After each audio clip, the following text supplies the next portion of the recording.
Hi, this is Kara from the Special Needs Mom podcast. And this is Angela from Especially Organized, Sensible Solutions for Special Needs Moms. We have this heart for special needs moms. And so we thought, you know what, let's combine forces. And we have come up with what we're calling the Purge Party. And you can pretty much guess what it is. It's a party where we're going to come together and we're going to purge or, in general, accomplish a goal, a small goal together. So we have set this for January 27th, starting at 8 o'clock for my Pacific Coast people. Which means 11 o'clock for all of you on the East Coast. So this is an opportunity. If you have something on your to-do list that has just been stuck there and you are wanting to move it up on the list, you're wanting to tackle, maybe it's a space or an area of your home or a category in your home that has just needed a little time and attention. This is your opportunity for you to be online with us while you work and have access for us to help you answer your questions, help guide you, and just serve you for those 2 hours. Yeah, exactly. And I think you can tell like what we've designed is just this very high level of support for that project that you just haven't been able to tackle on your own. The thing that we are envisioning is that you get to leave this purge party feeling so accomplished because you did the thing. You started the year off getting that thing done that you were stuck on last year. And so it's a momentum builder, if you will. You can go ahead and sign up. We have a link ready for you. And we are offering this for $40 for the whole experience. Absolutely. And we hope you'll join us. I think it's going to be really fun. It's going to be a great group of moms of special needs kids. So we all get each other. We all have an understanding of what it's like to have something on our to-do list, but just we haven't been able to tackle it yet. So I hope that you will join us. We're super excited to bring this to you, and we are thrilled to work with you. All right. We'll see you all there.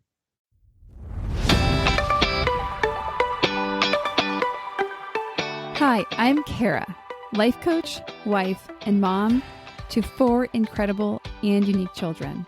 It wasn't all that long ago that my son received a diagnosis that had my world come crashing down. I lacked the ability to see past the circumstances, which felt impossible, and the dreams I once had for my life and family felt destroyed. Fast forward past many years of surviving and not at all thriving, and you'll see a mom who trusts that she can handle anything that comes her way and has access to the power and confidence that once felt so lacking. I created the Special Needs Mom podcast to create connection and community with moms who find themselves feeling trapped and with no one who really understands. My intention is to spark the flare of possibility in your own life and rekindle your ability to dream. This isn't a podcast about your special needs child. This is a podcast about you. If you are a mom who feels anxious, alone, or stuck, then you are in the right place. Welcome. Hello and welcome to the Special Needs Mom podcast.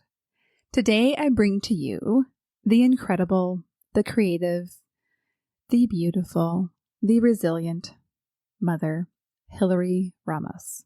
Some of you might know her from Instagram. She definitely puts out a lot of content that I always make sure not to miss. She is somebody who I have gotten to follow and to, how you just spark up those conversations. And I've really appreciated the things that she offers online. I really wanted to have her as a guest for those reasons. I thought she would bring a lot to our community. In addition to being a mom, a wife, and all the creative person that she is, she's also earned her doctorate degree in physical therapy. So yes, she's the full package. And to give you a little idea of what to expect in this conversation, faith is a big part of Hillary's life, and she's very vocal about that on her Instagram. And so naturally, I had some questions for her since I knew she was open to talking about her faith journey. And so we went into some very authentic and some vulnerable conversations. And I think for me, it was significantly meaningful that she was willing to share as deeply as she did. And I have a strong sense that it's going to meet many of you where you might be struggling. I think it's pretty safe to say that if you have a child that has any type of disability or medical complexity, that it has you ask some pretty hard questions, or maybe even just some confronting questions. And so some of those things that you're likely asking yourself, we talk about in this episode. I really loved the way that she opened up and the way that she shared. We also talk about this value of production versus value of just being a human being. And I think most of us prior to being special needs parents would have said, yes, of course, you're valuable because you're a human, but also with what you do in the side.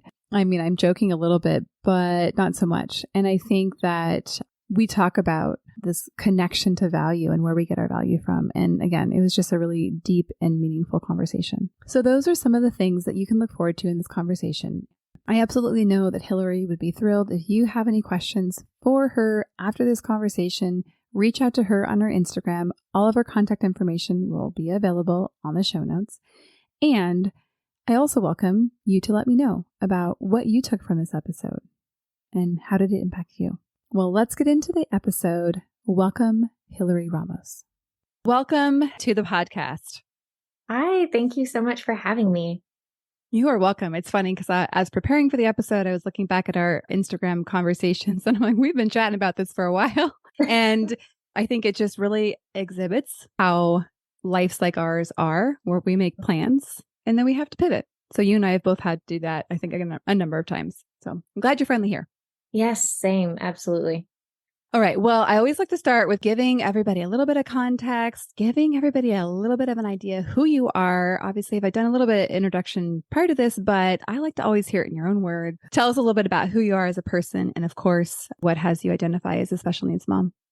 Sure. So my name is Hillary and I am from Georgia. I was born and raised here and live here with my husband and our 2 kids and our cat and our dog, who we love very much. I've been married to my husband for almost a decade. We've been together officially 8 years. We've been together for longer than that. I was originally planning to be a pediatric physical therapist for years and years and years and years. I went to PT school, which is a doctorate level degree. So I did 3 years of doctorate schooling after I got my bachelor's degree.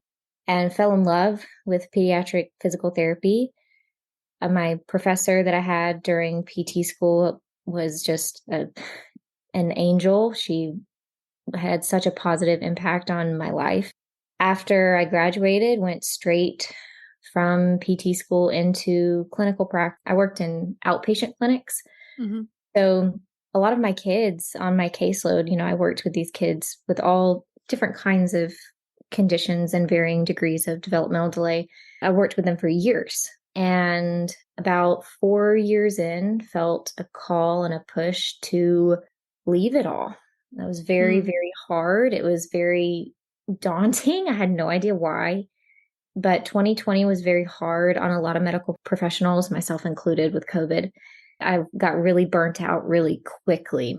My oldest, my son, was 2.5, 3 at the time. Mm-hmm. I had missed a lot of his life. I had him right out of PT school. And right when I first started my career, I was starting a new career and becoming a new mom. It was a lot all at once. And I went back to work at 6 weeks postpartum because I didn't have maternity leave.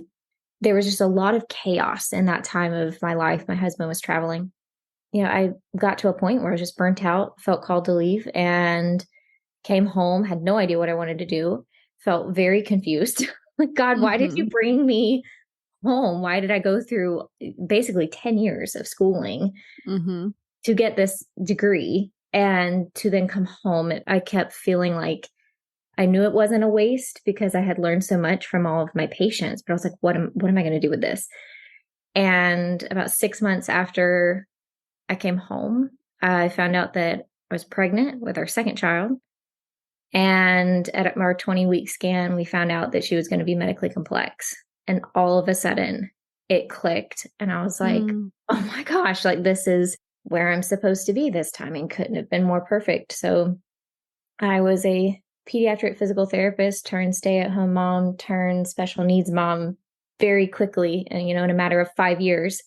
Marcelly was born in May of 2022. So we've been navigating this for almost 18 months now. But Marcelly's condition is called lissencephaly. It's a rare terminal neurological condition, and she has a lot of other conditions that are associated with that, but that is her primary diagnosis, and it has for sure turned our world upside down, but has given me such a, I'm trying to think of how to phrase this. I've definitely felt lost along the way, but have also seen God's provision of purpose in it as well. So that's, a very long, drawn out way of explaining kind of who I am and my journey toward becoming a special needs mom. But well, like you said, it's a lot, right? Like, so it's actually a very nice condensed version, I'm sure. Yeah, you did a lot in a little bit of time. It was crazy. I actually talked about this with somebody recently, where we're in a season of like forced stillness almost, which is a bit of a difficult place to be after you've been go, go, go, go, go for so long. But it is one where we're experiencing these senses of chaos and stillness in tandem, because you've got the chaos of the medically complex parenthood, just of in and out of hospitals all the time, in and out of doctor's appointments all of the time. But then these moments of stillness, milestones take longer to achieve. You're celebrating every small step forward, and there's a slowness to your life, as well as the chaos that is oftentimes difficult to navigate. But I told somebody recently, I was like, that forced stillness was so necessary. That perspective was so necessary, because I spent so much time chasing. I mean, right? Like, you spend this time chasing the next thing after the next thing after the next thing. And then all of a sudden, whack, like your anatomy scan, we have some concerns about your daughter's brain. You went in thinking that everything was fine. Yeah. And all of a sudden, everything that you had been chasing comes to a screeching halt. And you're in this world that you never thought you would have to navigate. Yeah. Well, one thing, when I observe you, I get to see you a lot on social media. Like, I would call you an achiever, as somebody that achieves a lot and does a lot. Because honestly, I'm a little bit in awe. I'm like, okay, so like, how does she find time to make cute videos and do all the things? Like, I am not clear, and maybe I need a tutorial. But I also need to probably just accept where I am. And yet I'm like, okay, like, clearly you're a producer and you write and you do all the things. And my guess is that is something that you've always been like that. Is that true? Oh yeah, for sure. Yeah. And so exactly, like when you said you've always been achieving, and that, I think for a lot of us, it's almost like the default, like that's just what we do. That's what we're expected to do. Grow up, do well in school, go to good college, meet a good guy. Definitely, kind of almost a prescription, right? Of achieving, and then almost as if there's a destination or an endpoint. Yeah. And as you were describing the stillness, I think you've described it really well, the forced stillness, you're not going anywhere. Right. You're not achieving. You are in different ways, but you're not in any capacity how you've ever pictured, and how probably feels satisfying for you from an achieving standpoint. What for you is the shift of letting go of that achieving and kind of going for the destination? What did you have to really let go of and shift to actually be able to accept the stillness? I would say it's an ongoing process, because I haven't really stopped in a sense. It's still uncomfortable, because when I think about it, even when I decided to step away from physical therapy, the first thing that I did, within a month or two of stepping away from PT, I launched a devotional. I self-printed, and and I think about this now and I'm like, I'm not surprised. Why? And I self-printed a 90-day devotional and did all the marketing for it, sold all 250 copies that I had printed, which I was super pleased about. It was great. And then I was done with that, and I was like twiddling my thumbs going, okay, what now? What now? What now? What now? And there's just this restlessness within my spirit, and it really affected my mental health. I actually talked to my husband about this. There was this period of time, like I said, between stopping physical therapy and coming home. And I was selling the devotional at the time. It was already done. I was selling copies as the orders came in. But there were days where he would come home and he's like, "Are you okay? What is wrong?" And I would just be so depressed because I was just like, what now? I even felt some of that honestly after I finished my doctorate degree, because anytime there was a gap, and there was a gap between when I finished school and when I could start practicing, because I had to do my licensure exam and all the things. Anytime there was a gap, it was so uncomfortable. And I just could not reconcile with it. I was like, I should be doing something. I should be studying. I should be going to class. I should be doing something.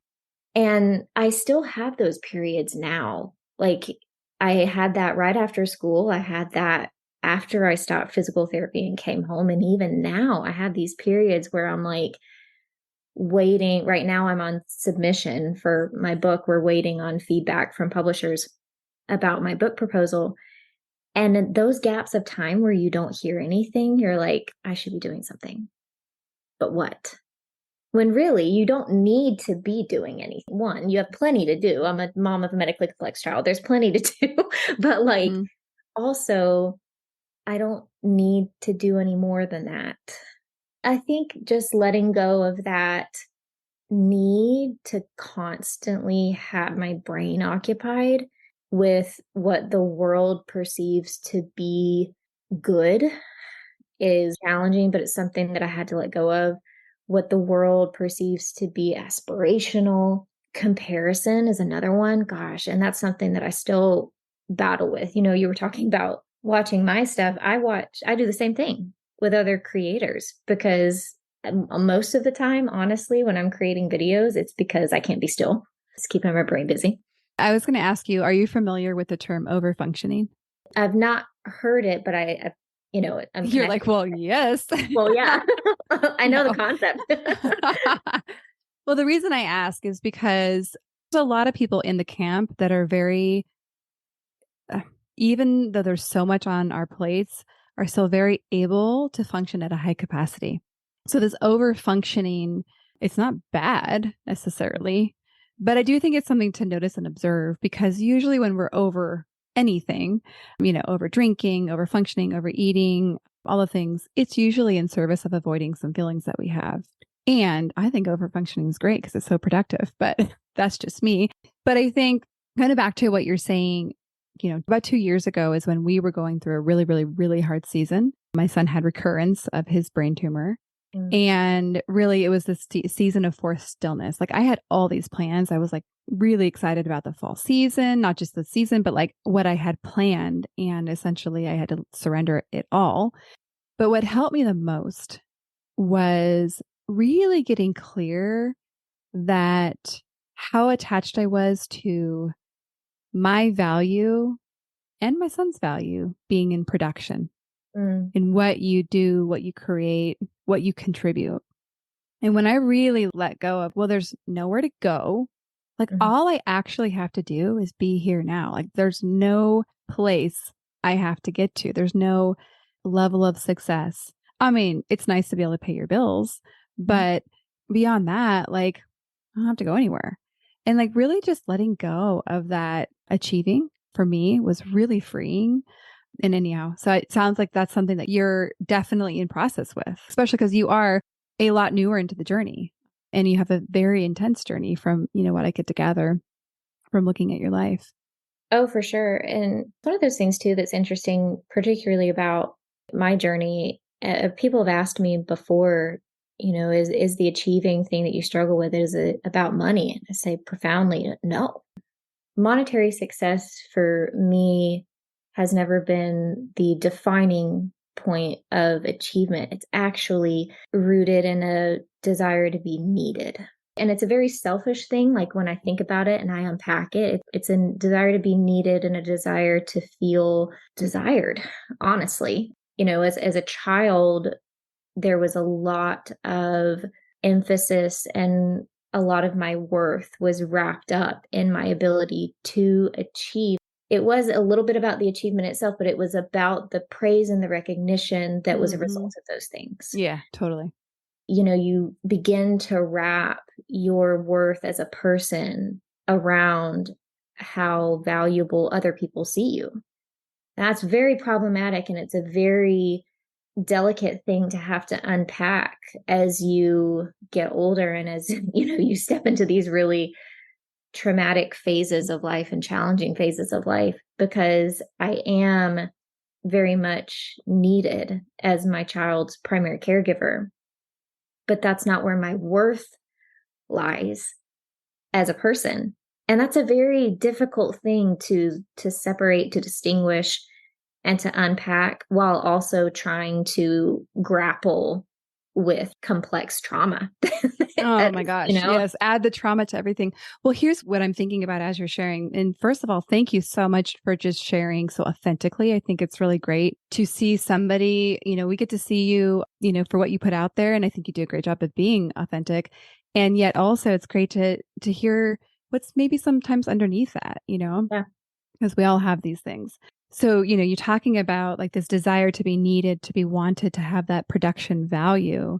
And then we enter in something like parenting Marcelly, where we have so little control over the outcome, right? Mm-hmm. No matter how hard you work or how good you are at being a mom to her, you don't get to call the shots. No. And one thing I think I see in the achiever category of the people I work with, and I'd say I'm lumped into this category, is that we really come to a point of, I don't know what even word I would put it in, but we burn ourselves out and we kind of get to this point where we feel like hopeless or desperate, because for most of our life, we've been able to work our way through something by our brains, by our whatever we have. We have been able to achieve it, whatever the thing. And then this thing happens, like I said earlier, like there's no amount of effort or work or brains that can stop some of the things that our children experience. So it becomes very confronting. I feel like it's a good time to kind of enter into like the faith conversation in terms of there's this confrontation, like the working hard to achieve and then not necessarily having it go our way and really losing and having to surrender, being asked to surrender so much of what we hoped for and what we dreamed. And of course, what we would want for our child and children. You have a faith that obviously you share about. You've written devotionals. So for you, how have you noticed that faith change and or grow and or be challenged during this season in this part of your life? So, I mentioned that lissencephaly is a neurological condition and that it is terminal. And the reason for that is because what happens is there's 20 different types of lissencephaly, but for the most part, they're all characterized by what we call a smoothness of the brain. So the brain in a typically developing person has a lot of folds, ridges, and grooves. And that is how our brain makes neural connections because it increases surface area. So Marcelly's brain doesn't have that. Marcelly's brain doesn't have the same folds, grooves that we have. And she also has a reduced brain mass. The material of her brain is significantly smaller than yours or mine. And that likely won't change. What that does is it makes it very difficult for her to progress from a developmental standpoint, but it also increases her risk for seizure activity. So she has what's called intractable epilepsy, which is a very specific form of epilepsy that is unable to be controlled by medication. So she is on 5 regular seizure medications, plus has 2 or 3 rescue medications, plus is now on a very specific diet called the keto diet in hopes of not becoming seizure free, because we have released that hope. But that is something that would be a miracle that we think God is capable of, but we've released an aspiration for that. But we just hope that we can decrease her seizures to maybe a couple a day. But she could have as many as 20 plus seizures a day.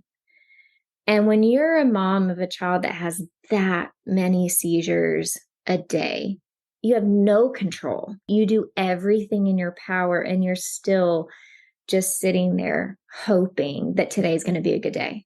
but you wake up every single day not knowing if you're going to be at the hospital later that day or if you're going to be taking pictures of her smiling throughout the day. And that level of uncertainty for somebody who's an achiever and somebody who is, a control minded person is extremely challenging.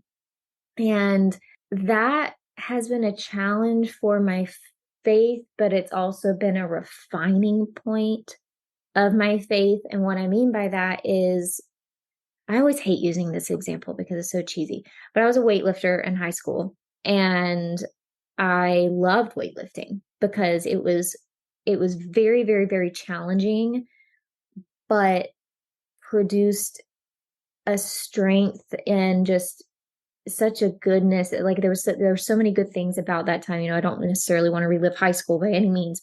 I appreciated the challenge because I knew what it produced. And there are many times during this journey, there are many things I don't understand. There are many things that make me angry. There are many things that I grieve.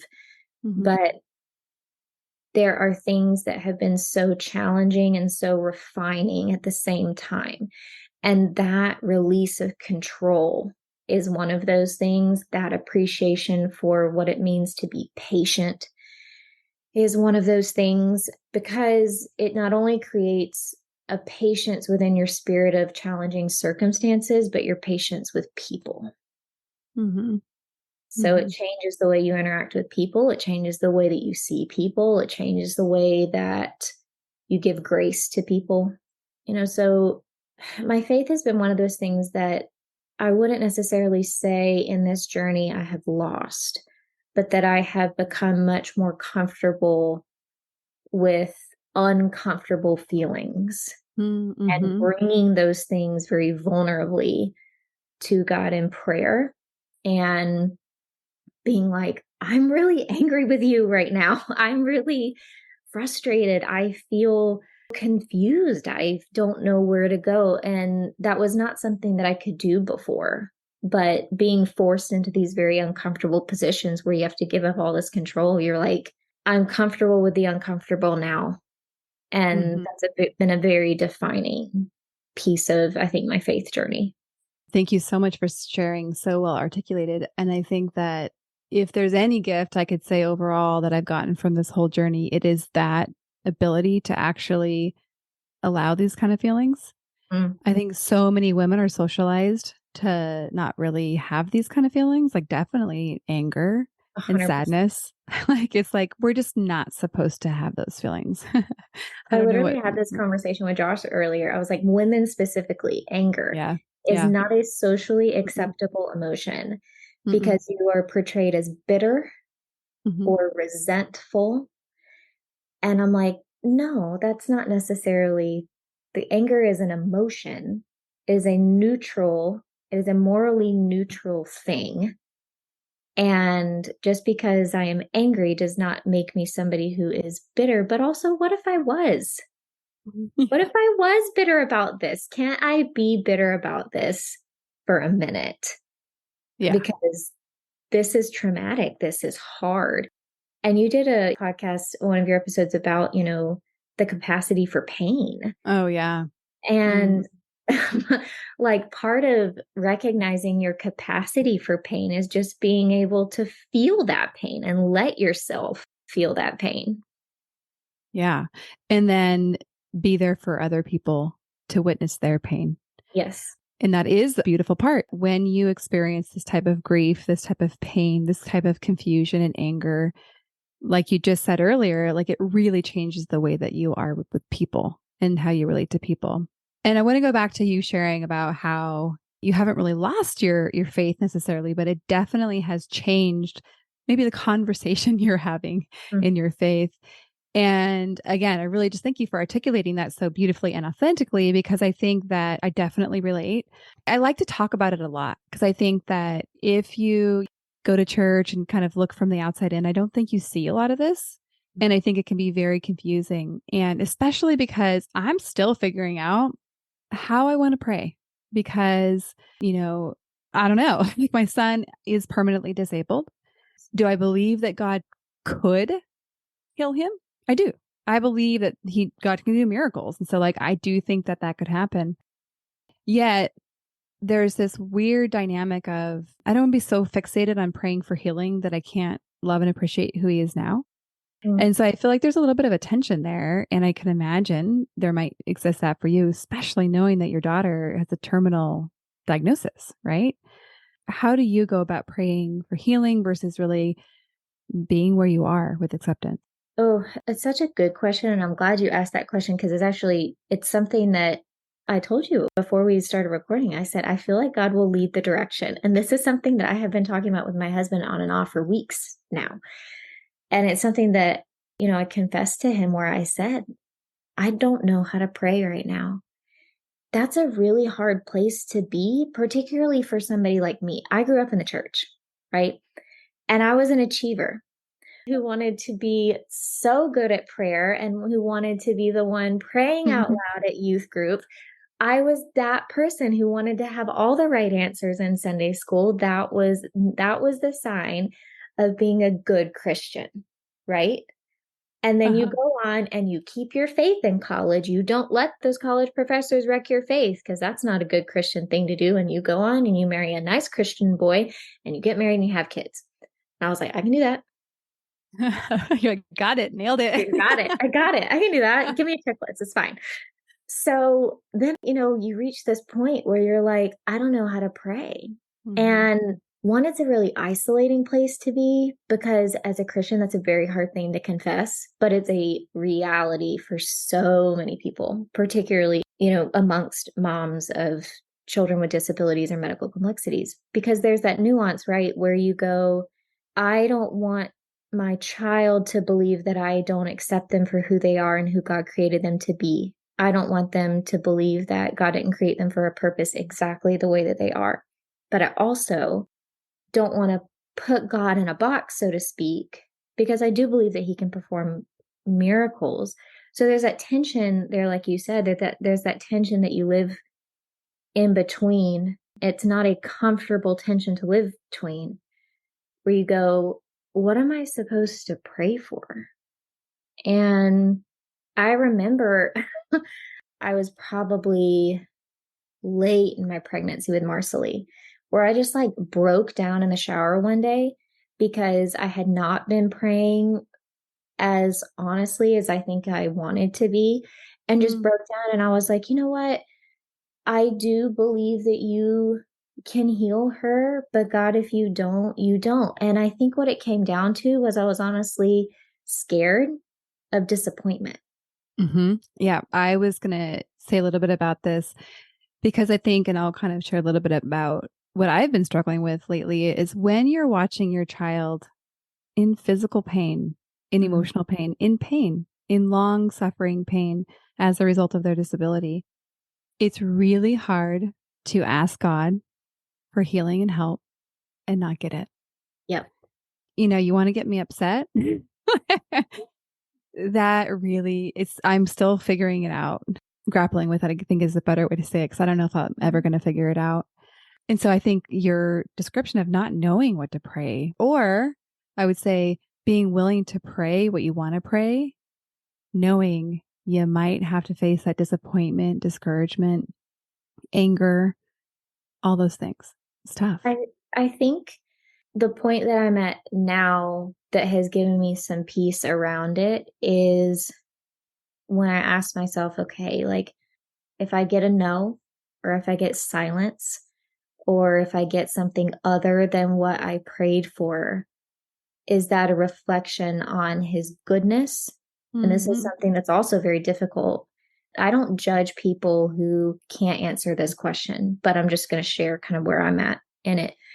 Is I had to ask myself, is that answer a reflection of his goodness or not? And I have reached a point, in my faith where I sit in here and I go, okay, from my limited vantage point, that one answer is not a reflection of his goodness. It might be really uncomfortable for me and I might hate it and I might be angry with it and I might really struggle with it, but it's not a reflection of his goodness. What is a reflection of his goodness is that in that anger and in that pain, he sees it and he knows it because his own son in the garden before his death was sweating drops of blood because he was so distressed about what his fate was. So I sit there and I go, no, his goodness is in the faithfulness and the provision through all of those valid feelings. It's okay that if I pray this and this doesn't happen, which is a real possibility a lot of the time, he's still good. And I can also still be angry. I can still be sad. I can still be frustrated. And he'll love me through that process. And I appreciate how you acknowledge that maybe they've never been able to say that they still believe God is good.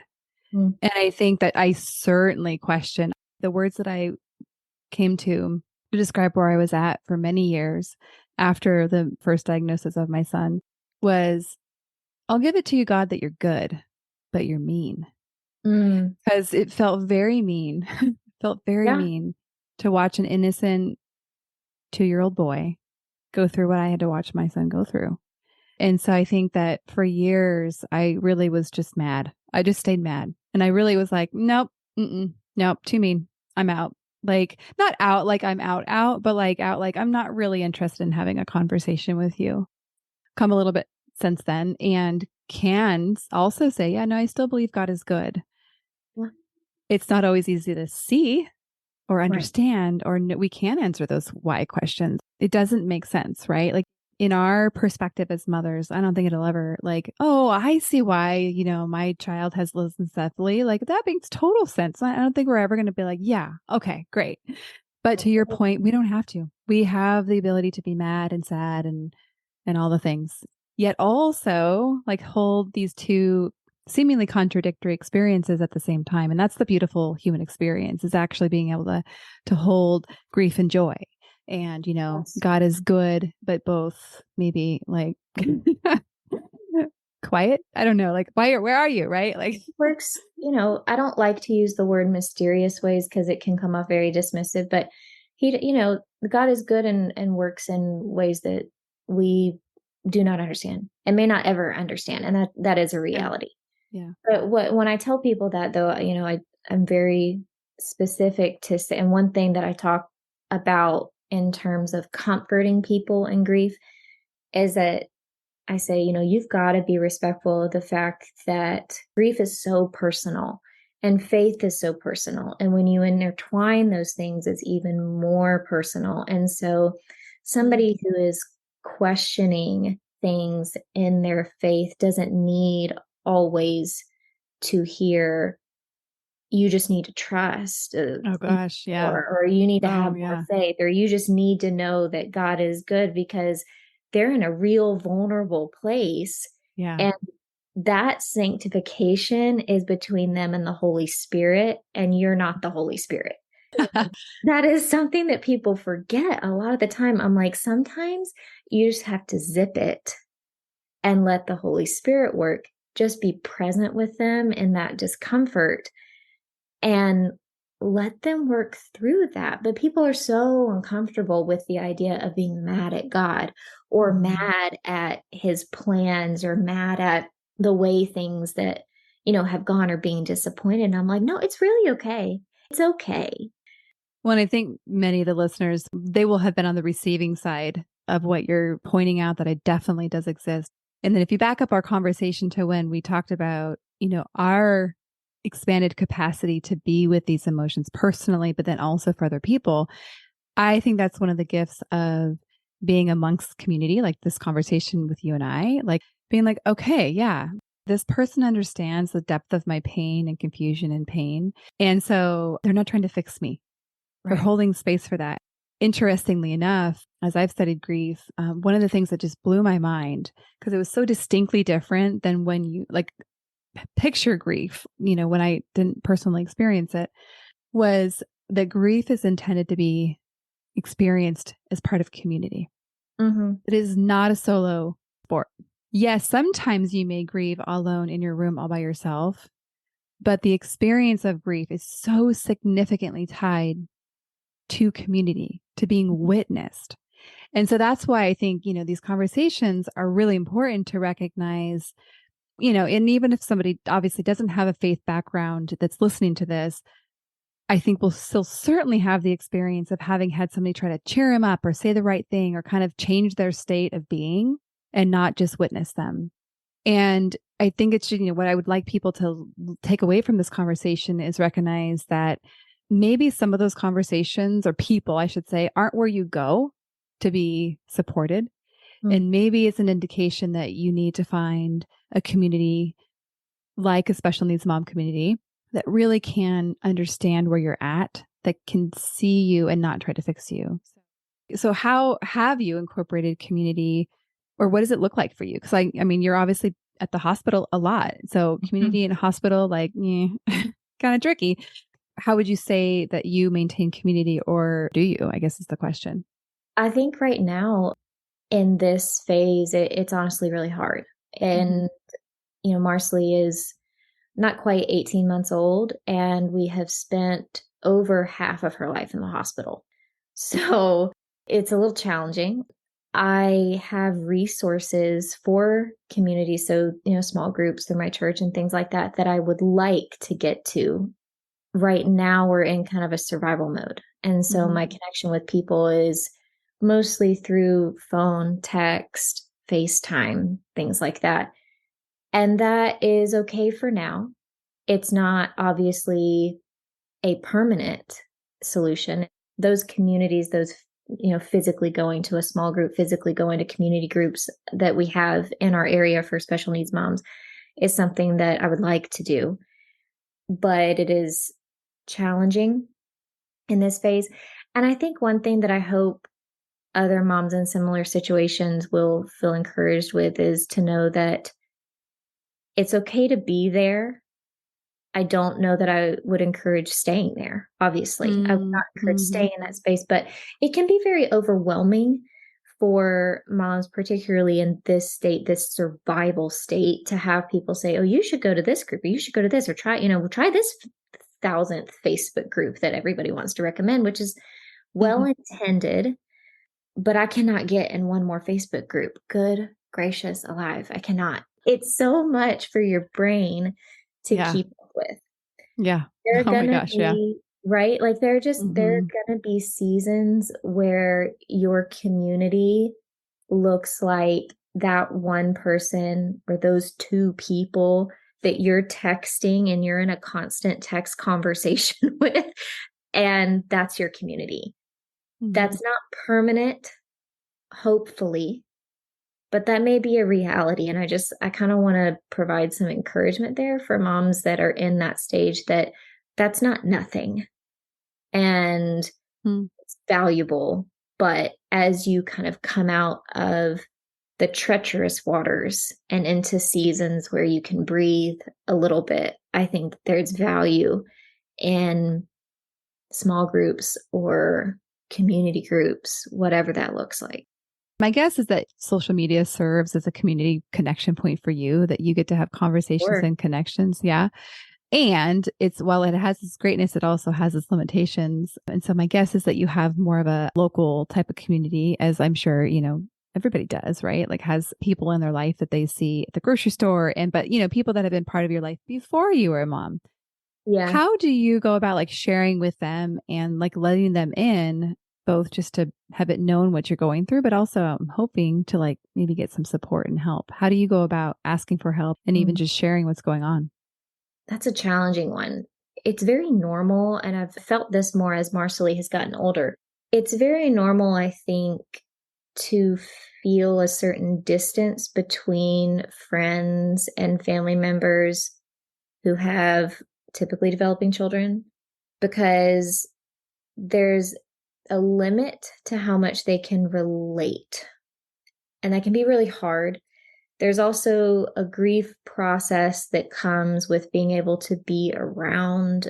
I really struggled for a while after Marcelly, after my anatomy scan, with being around children like that weren't, even my own family. I struggled with that. They had several friends, family members that had baby girls around the same time Marcelly was born. And I felt so guilty about that because I was like, oh, I should be there and I need to be supporting them and I need to be whatever. I was thankful that they were very understanding of how that affected me. I'm very grateful for family and friends that have been receptive when I've communicated how certain things affect me, what cycle of grief I'm going through at that particular moment. But there is a limit to how much they can really perceive and understand, and that's okay. I think there's a misunderstanding that we expect when I say we, I mean moms of kids with special needs, that we expect people to get it all. And I'm like, no, you can't. I don't want you to have to get it all, because for you to get it all, you'd have to walk in my shoes. And I don't want that for you. But I definitely feel like my village that I have is a privilege in a way, because my family lives here. My family lives here. Josh's family lives here. Our extended family is elsewhere, but we've got my mom and my dad and my brothers and his sister and his parents. They're all here. And my church that we've been a part of since I was 12 years old, I mean, it's right down the road. So there's a privilege that comes with that I recognize not a lot of other people have. And it's something that I try to cherish and hold on to. And even when maybe things are said that might hurt me, but weren't ill-intended, it's stuff that I try to work through, because I'm like, this community is something that I need. It's something that is, I don't know, your social media I have a lot of really good friends that I've met on social media. Some of my best friends live states away, but there's something to be said about having that community close. One of the earlier interviews I did, I'm positive it was Kelly Speck. It was a great interview. She talked about the benefit of having, we'll say, regular friends, not special needs moms friends. It's like, how do you phrase that? Because I know, right? Whatever. Probably it's not PC. Who cares? Because they have bandwidth. Like, they are the ones that can actually bring a meal. Like, if all of our friends and community were like in our shoes, we'd go starving. Like you said, like, I want to be able to help people. And sometimes I do have capacity for that, but not most of the time. Yeah. And so what's great is to be able to have friends and the friends that acknowledge, hey, I have stuff to give here. Like, I have time, I have energy, I have money. Like, I want to help you. Great. We are a match. We are a match because I need help. Well, and you asked, how do you ask for help? And I got kind of lost in my thoughts. So, but I want to come back to that. Asking for help is a tricky thing, because you have to also be open when you have a medically complex child. You have to be open to the fact that there are going to be some things that people can help with and some things that people can't. Yeah. And that's a hard thing to navigate, because as you go through kind of your like list of friends and family, you go, okay, this person is really good with this, but they're not so good with this. And this person is good with this and not so good with this. It adds to the mental load, but it is a very needed exercise, and establishing where you can ask for help and who you lean on in a time of crisis. And over time, I've gotten to where I know, okay, if I'm struggling with this or this is going on, this is who I call. I let go a long time ago of the feeling that I was a burden for asking for help. But I do know that that's something that a lot of moms struggle with. It's just one of those things where I think I honestly let go of it out of necessity. I might guess yes. Yeah. Like you reach a point where you go, I cannot do this by myself. I do find that a lot of moms, like, either they feel that they are a burden and so they struggle asking for help, or they reach out and they ask for help and there's a difficulty establishing those relationships where they know who they can reach out to for what. Yeah, I think that articulating that like messy period between asking and getting the help you need, recognizing like a lot of people are afraid of being told no and rejected. Like, that's a real fear. And that would hurt, right? Like if someone that you think is going to show up for you doesn't, that hurts. Yeah. And yet we do have to kind of enter into that potentially murky water to be able to, go catch the fish, if you will, of getting that level of support.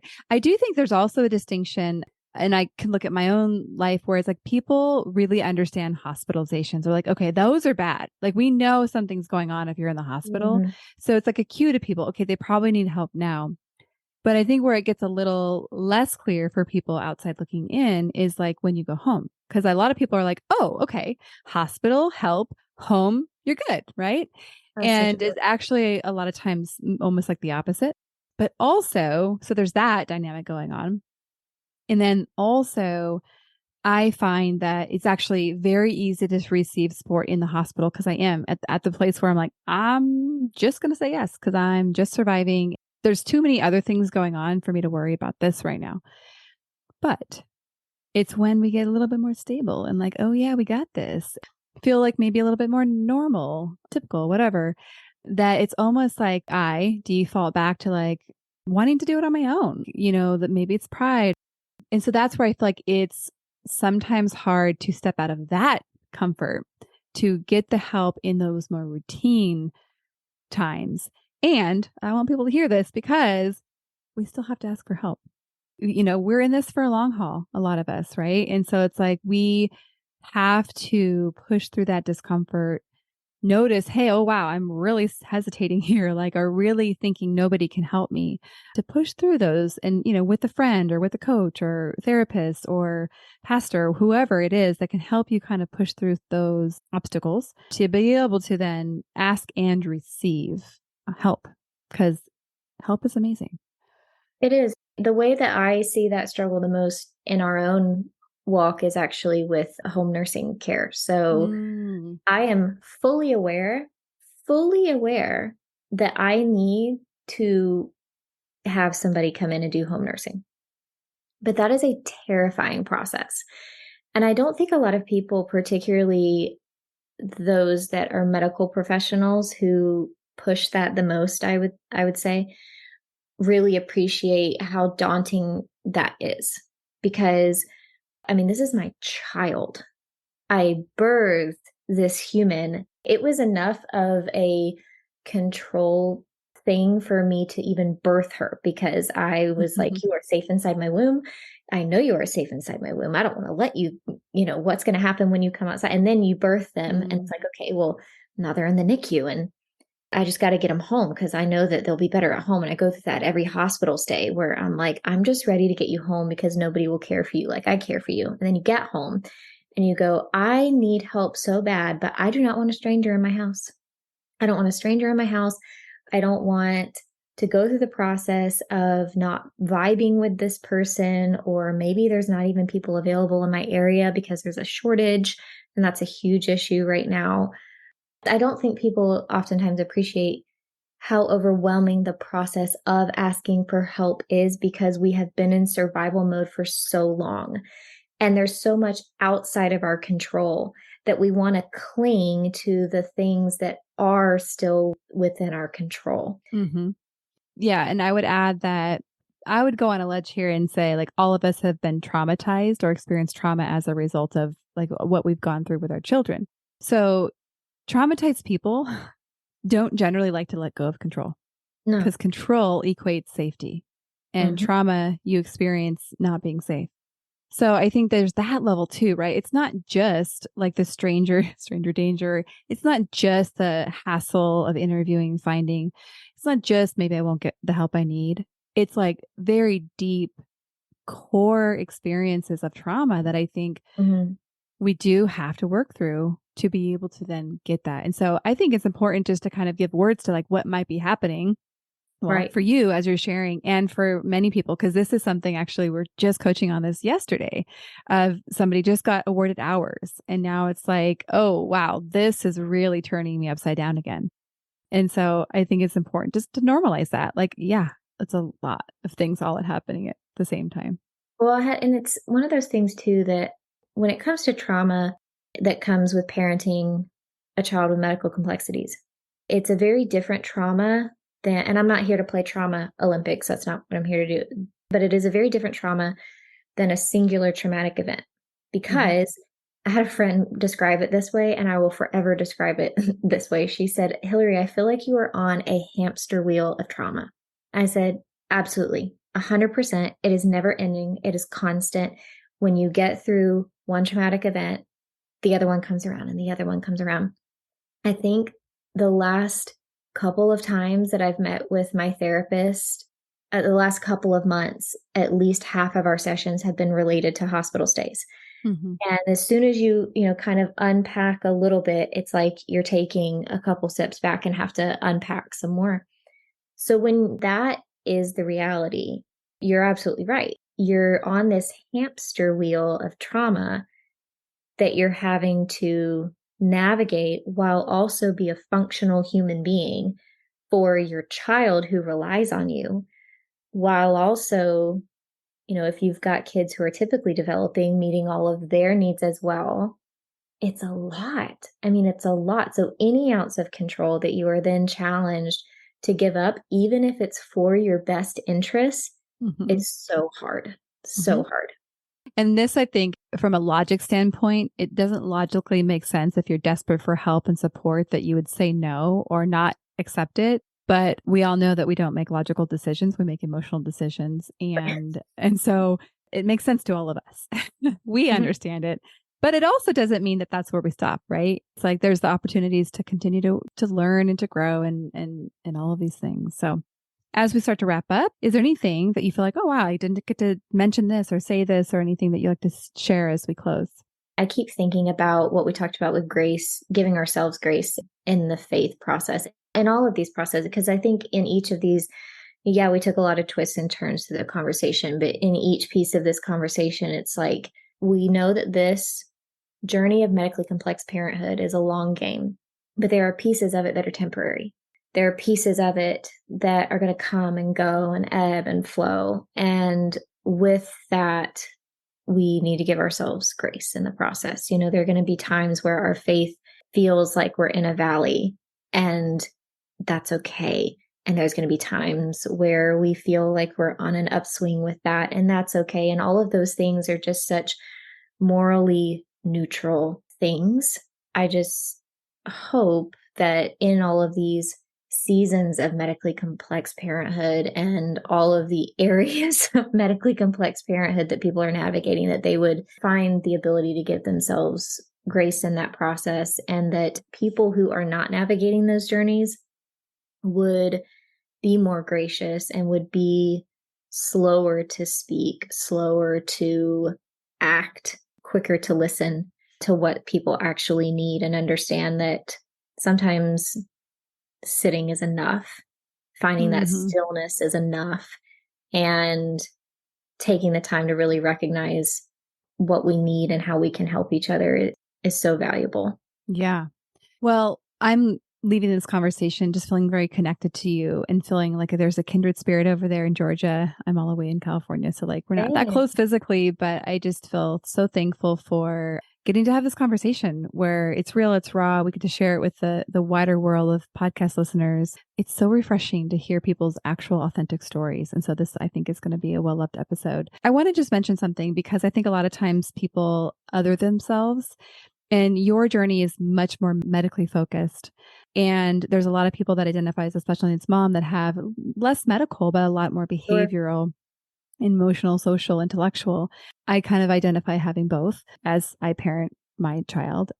So I'm the perfect intersection of all of it. But no, I mention that because I think I would not want somebody to say, oh, well, I don't fit there because I don't have that. And I think you can very easily switch out words. So instead of medically complex, say whatever kind of mom you are, and you count too. Yes. You're allowed, you're in the club. Don't worry. I don't know. I just wanted to mention that because I think some of us have a habit of othering and kind of comparing and saying, well, I don't have it as bad as that person, so who am I to what? So I just wanted to mention that as we wrap up. I mean, I tell people all the time, comparing your hardship to another person's hardship is fruitless in a lot of ways. I do think that having perspective can be nice in some circumstances just because, it's necessary to have perspective to be able to empathize with another person. Having perspective doesn't mean that you invalidate your own struggles.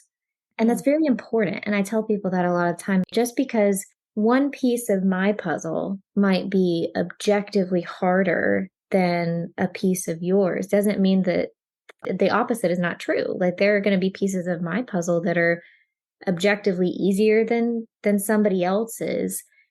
And we don't have to sit there and invalidate each other's experiences. All of our experiences and struggles are very valid. And I'll say this as somebody who worked in developmental pediatrics for 4 years. I saw all ends of the spectrum, and a lot of parents with, kids with quote, just behavioral issues, but also kids with only the medical issues and not the behavioral issues and every mix in between. And I learned from every single one of them. I learned from all of them about how to be a more gracious person and a more patient person. All of those journeys are so valid, and they're hard in their own way. Yeah, well said.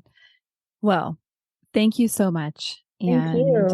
Again, I'm so thankful for this conversation. So we'll see you all on the next episode. One more thing before we officially wrap up this show.